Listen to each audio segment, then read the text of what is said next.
Yo, what is going on, all my gamers out there? It's that one and only Expert Beast, aka God 10 Killer, and today you guys are watching some Star Wars Battlefront Beta on the game mode drop zone planes and map Solus. Now, as you can tell from the title below, this is gonna be my first impressions video, so I'm gonna give you the good, the bad, and the mix. And also, before I start getting into that, as I said in the title of the video, this is the beta, beta being the key word, so things are subject to change, so all the things that I may be complaining about in today's video may not be present in the actual retail game. And I know that's probably a telltale thing of signs to come in this video, but don't worry, I got some good things to say about this game as well. So if you're at all interested, do stay around and watch the whole video. And of course, if you enjoyed the video, guys, do leave a thumbs up, it always does help.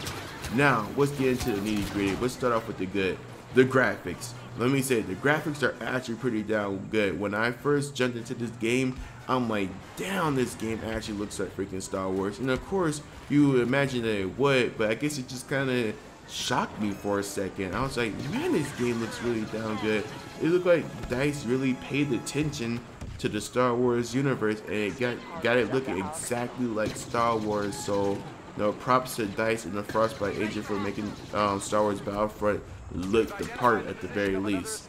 Now, the game runs well. I haven't heard really too many people complain about optimization issues, but I have to admit I was a little bit worried because, as you guys know, it did come out with the recommended specs a few days before this actual open beta came out for everybody, and they were talking about 16 gigs of RAM to be able to run this game. Now, of course, we knew that was probably like PR talk and like them trying to make it seem like their game can do more than what it can actually do. But even still, I was kind of concerned because games like Call of Duty Ghosts pulled some stuff like that on PC and it ended up being unoptimized, so I was a little bit worried. But it looks like DICE learned from their mistakes from Battlefield and actually made this game running good right out the gate. Hopefully the retail game runs just as good, and I'm sure it will if the beta does. So good optimization and good graphics so far.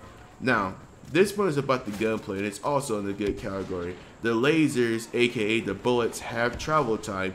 Now, the reason why I consider this a good thing is because before the beta even came out, when I seen people like playing this game, I was concerned because it seemed like all you had to do was point and shoot. I seen people shooting each other from across the map in third-person view, and I'm like, what the hell was it? Just a simple point and click game? But it seems like they're following their normal roots, DICE that is, with Battlefield 4 and the Battlefield games in general, and added travel time. Now this adds a little bit more to the gun battle, so it's not like simply point and aim. Now you have to actually, predict where they're gonna shoot, like kind of make your gun go a little bit forward or side. Just pretty much shoot the area you think it's gonna be at, because the bullets do definitely have a slower travel time, so that's a good thing. Makes the gun battles more interesting. Now, this one is actually in a mixed opinion, meaning it's good and bad. Matchmaking. Now, the matchmaking, what I would say is bad with it, if I can get my thoughts right, is that there's no server browser, which is unfortunate because DICE is known for adding server browsing to their games. Battlefield 2, Battlefield Bad Company, all the Battlefield games have server browsers, so it was unfortunate to hear they weren't going to add it with this game. And server browsers can add so much benefit for a game, especially if the game ends up hitting a lower community. You can always find a match without getting put into like a Germany server or something like that. And I know it does have its bad things with it too, but server browsers are ultimately good. But what we do have is actually pretty decent. Now, when you join a match, what this matchmaking would do is show you a list of players that are already in the game, and it would have a countdown timer to like, just in case you're not hitting join or back out. But it gives you these options to join the match or back out before even throwing you into the match, which is a good thing. That means that say if you back out of a match and it tries to put you back into the same match, it won't count as a loss because technically you didn't join the match. So it just gives you a list of the players and stuff, so you have a couple of seconds to actually back out. So no server browser does suck, but at least we have that, and it's probably one of the better matchmaking systems I've seen.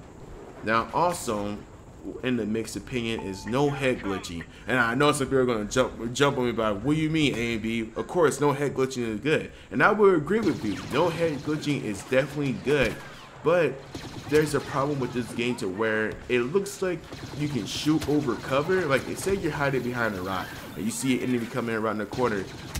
Your blaster is technically aiming at the person, but when you shoot, you start hitting the rock. So it's like where you're aiming at isn't a true representation of where you can actually shoot, and you know, it kind of causes for problems. Now I'm glad that this doesn't really seem like they're so head glitching, and I think this is to prevent head glitching like they were doing in Battlefield 4, but it does kind of suck that your blaster isn't really aiming where it shows where you're aiming at. So that's something that they need to be fixed. It needs to be tuned up a little bit more.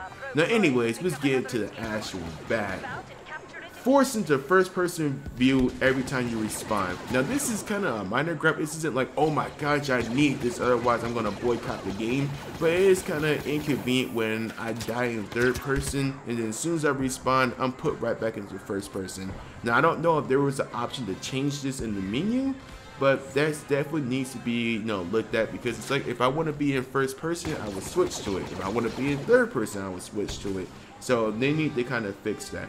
Now, weird spawns. Now let me say this.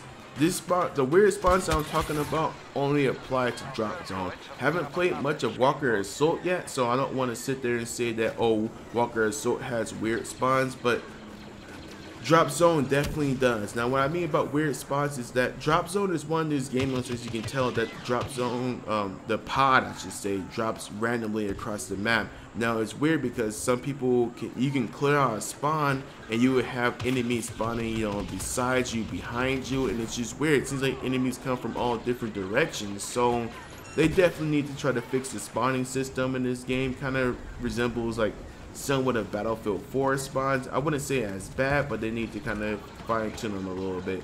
Now, with the Frostbite engine, I know I praised it for giving the game good graphics, but it also does come with its issues, and one of the bigger issues known for the Frostbite engine is collision detection. Collision detection is back, and it sucks, guys. If I gotta keep it real with you, it sucks because there's a lot of times where people just pop out, you know, from out of nowhere, shooting you behind some rocks, and you try to run around the corner to, you know, to save your own ass, but you get caught in something, and you have to force yourself to kind of jump around just to get out of it, and you die. And you shouldn't just be getting caught from random stuff. It seems like the Frostbite engine has like random bear traps around the map, or I should say random invisible bear traps where it just catches you. And then I don't know what it is about the Frostbite engine, but they really need to get down to fixing that, because it's in the Medal of Honor games and it's in the Battlefield games, and it's annoying. They need to just really fix this. Now, other than the collision detection, one of the last things I can say about this that I feel is bad is that it has an inconsistent time to kill. Now, to clarify what I'm saying to you guys is that for a minute, you can sit there and be shooting at somebody and they can die literally within a couple of bullets. But at other times, you sit there and shoot and it seems like they're sponge-bobbing it. Like they're becoming complete bullet sponges, and they're just absorbing anything that they have to throw at you. And at first I thought it was just me, but then one of my friends on Twitter actually brought it up, so I know it's not just me going through these issues. So it has the inconsistent time to kill, and I don't know if that's necessarily just due to, you know, player connection, or if it's something that have to do with the netcode. But either way, maybe they should take a look at it. So, Andy, what is your opinions about this game? I would say, guys, that Star Wars Battlefront seems to be a decent game, but I don't know if this game, for me anyway, will be that game that I'll be playing for months on end. It seems like to me that this game would be popular maybe for the first few months, but then just kind of die out. I'm not really sure.